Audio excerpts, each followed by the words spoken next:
Hello everyone. आज है trick number 6। इसमें हम लोग सीखेंगे कि how to solve a problem, किसी भी प्रॉब्लम को किस तरीके से सॉल्व किया जाता है। तो इसके लिए एक मेथड जो है जी पॉलिया, जो बहुत ही बड़े मैथमेटिशियन थे, उन्होंने डेवलप किया। तो किसी भी प्रॉब्लम को सॉल्व करने के लिए उस प्रॉब्लम को आपको 4 पार्ट में डिवाइड करना पड़ता है। पार्ट 1, जिसको हम लोग बोलते हैं अंडरस्टैंडिंग द प्रॉब्लम। तो आपको क्वेश्चंस को बहुत अच्छे तरीके से धीरे धीरे पढ़ना है, और पढ़ने के बाद उसमें दिए हुए कंडीशंस को अच्छे से समझना है। क्या वो सारे कंडीशंस जो गिवन है वो नेसेसरी है, या सफिशिएंट है, या रिडंडेंट है, या उसमें कोई छुपा हुआ कंट्राडिक्टरी कुछ है। उसके बाद आप उसी प्रॉब्लम को फिगर में कन्वर्ट करें, उसके रिलेटेड फिगर ड्रॉ करें। इससे आपके अंडरस्टैंडिंग और भी बेटर होंगे।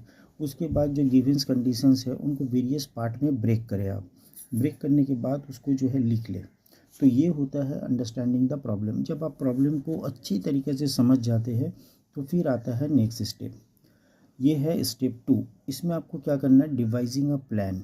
आपको एक प्लान बनाना है कि ये प्रॉब्लम को सॉल्व कैसे करेंगे, क्योंकि आपने क्वेश्चन को अब अंडरस्टैंड कर लिया।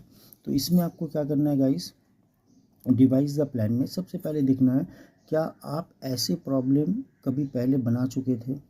अगर बना लिया है तो उस टेक्निक को आप यूज़ करें। अगर नहीं बनाया है तो आप ऐसे ही कोई रिलेटेड प्रॉब्लम जिसको स्लाइटली चेंज करने से इससे मिलता जुलता हो, इससे सिमिलर हो, ऐसे प्रॉब्लम को आप पहले बना लें। और इसके बाद भी अगर आपसे प्रॉब्लम नहीं बनते तो गिवन प्रॉब्लम का एक स्मॉलर वर्जन लें और उसको पहले ट्राई टू सॉल्व करें।